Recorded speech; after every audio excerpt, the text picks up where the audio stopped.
नमस्कार, आप देख रहे हैं न्यूज 24 फर्स्ट एक्सप्रेस और मैं हूं आपके साथ मानवी ठाकुर। शुरुआत करते हैं आज की खास खबरों।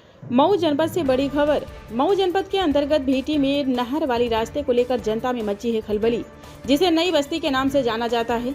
आपको बता दें कि उस भीटी के नहर वाली रास्ता के निर्माण को लेकर नई बस्ती के जनता के चेहरे पर मायूसी छाई हुई है और नगर पालिका परिषद अधिकारियों पर आक्रोश है। इस उत्तर प्रदेश सरकार में भीटी नहर वाली रास्ता रोड की स्थिति बेहद चिंताजनक है। कार्यदायी संस्था नगर पालिका परिषद द्वारा बेहद घटिया निम्न स्तर का सामान द्वारा निम्न स्तर का निर्माण कराया जा रहा है।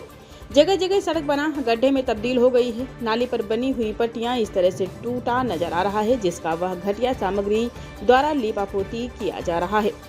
आपको बता दें कि आए दिन दुर्घटनाएं होती रहती हैं। इस उत्तर प्रदेश सरकार के कार्यकाल में नगर पालिका परिषद के कार्यकाल पर थोड़ा भी ध्यान नहीं है।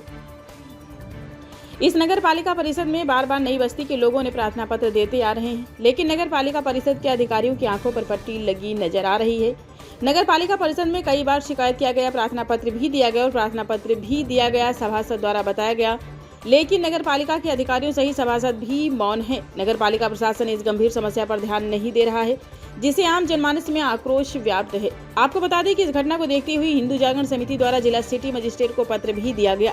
हिंदू जागरण समिति के संगठन मंत्री एडवोकेट रामकृष्ण भारद्वाज ने कहा कि पूरा नगर पालिका परिषद भ्रष्टाचार कमीशन खोरी का अड्डा बन गया है। जनता का धन बंदर बांट किया जा रहा है, जिसे किसी भी कीमत पर बर्दाश्त नहीं किया जाएगा। आए जनमानस का कहना है कि यह मऊ जनपद के भीटी नहर वाली रास्ता बरसों से नगर पालिका परिषद द्वारा रोका गया है, जिससे आए जनमानस को आने जाने में बहुत कठिनाइयां झेलनी पड़ती हैं। उत्तर प्रदेश सरकार से अपील है कि इस मऊ जनपद के नगर पालिका परिषद अधिकारियों द्वारा इस कार्य को जल्द से जल्द कराया जाए। हिंदू जागरण समिति का कहना है कि अगर जल्द से जल्द इस भीटी नहर वाली रास्ते को दुरुस्त नहीं किया गया तो आम जनता सहित हिंदू जागरण समिति सड़क पर उतरकर बड़ा आंदोलन करेंगे। हिंदू जागरण समिति भारत से नगरपालिका प्रशासन की जो घटिया रवैया है वो पूरा नगरपालिका क्षेत्र के लोग देख रहे हैं, और मैं नहीं कहता, पूरा जनमानस कह रहा है, जो हिंदू जनमानस की उनके क्षेत्र में भेदभाव हो रहा है। अगर देखा जाए किसी हिंदू क्षेत्र में तो इतनी मच्छरों की समस्या से लेके एक बार फॉगिंग नहीं हुई है, बजाती हुई नालियां हैं, और आप चले जाइए मुस्लिम क्षेत्रों में, वहाँ का विकास देख लीजिए। और हम पूरी तरीके से जिम्मेदारी के साथ आरोप लगाते हैं कि नगर पालिका प्रशासन और चेयरमैन साहब द्वारा भारी भेदभाव किया जा रहा है हिंदू क्षेत्रों में और मुस्लिम क्षेत्रों में। आप जाकर देखिए, हम इस ओर ध्यान आकृष्ट करा रहे हैं। और निर्माण में इतना घटिया निर्माण, हमेशा ठेकेदारों के बीच में घिरे रहते हैं, जनता से पूरी तरीके से कट चुके हैं चेयरमैन साहब। और हमारे हिंदू जनमानस को इस बारे में बहुत गंभीरता से सोचने की जरूरत है।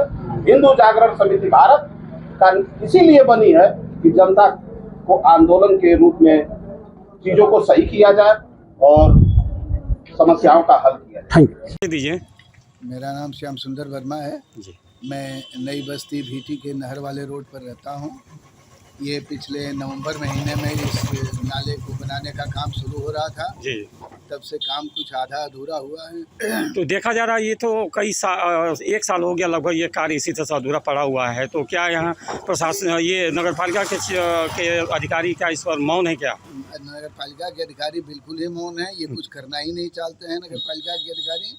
और जो ठेकेदार वगैरह हैं, बीच के मेड हैं, वो सब कहते हैं कि भैया ये क्या करेगा, हम लोग 4 आने में काम कर रहे हैं, 12 आना तो ले लिया जाता है, तो हम लोग कहाँ से मजबूती देंगे। क्या ये बना हुआ है, आए दिन लोग चोटिल हो रहे हैं। इसकी कितनी बार शिकायतें की गई हैं, ईओ को कहा गया है, चेयरमैन साहब को कहा गया है, लेकिन फिर भी वो कहते हैं कि हाँ बस हम दिखवा रहे हैं, हो कुछ नहीं रहा है। आकर के अभी भी चेक कर रही है या किसी सक्षम अधिकारी के द्वारा कि नाले पर पटिया पर जो भी छोटी छोटी पट्टियाँ लगी हुई है वो सब पुरानी पट्टियाँ हैं, नई पट्टियाँ नहीं लगाई गई। बड़ी पट्टियाँ जो लगी हैं वो भी टूट गई हैं। तो आप क्या चाहते हैं नगर पालिका से? चाहते हैं कि जितना जल्दी हो सके मजबूती के साथ काम करके रास्ता को सही किया जाए। रास्ता चलने के लिए होता है, आदमी को घायल होने के लिए और चोटिल होने के लिए थोड़े बनता है। किसी के घर में किसी की बहन बेटियां हैं, बच्चे हैं, बीमार पड़ते हैं, लेकर के आने जाने में कितनी असुविधा होती है। ये तो सीधे मानवाधिकार और मानहानि की बातें उत्पन्न हो सकती हैं, लेकिन क्या कहा जाए।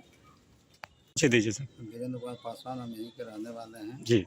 और ये नाला कम से कम साल भर से इसका मरम्मत हुआ, लेकिन अभी भी टूटा फूटा है। नाली टूटी फूटी जो भी बना हुआ था नाली टूट गई, अब तक इस पे कोई कार्य नहीं हुआ। क्या घटिया मटेरियल लगा करके इसको कार्य किया जा रहा है? नाला टूटा है तो इसका मतलब सच दिखाई दे रहा है कि इसमें घटिया लगा होगा, इसीलिए तो नाला टूटा हुआ है। जी। जो कितने महीने से ये कार्य रुका हुआ है? ये संस्था हुआ है। क्या कहेंगे आप नगर पालिका से? हम लोग यही कहेंगे कि भाई आने जाने में सब लोगों को दिक्कत हो रही है, जितना जल्दी से जल्दी इसको सही कराया जाए। आज की खबरों में बस इतना ही। देखते रहिए न्यूज़ 24 फर्स्ट एक्सप्रेस। नमस्कार।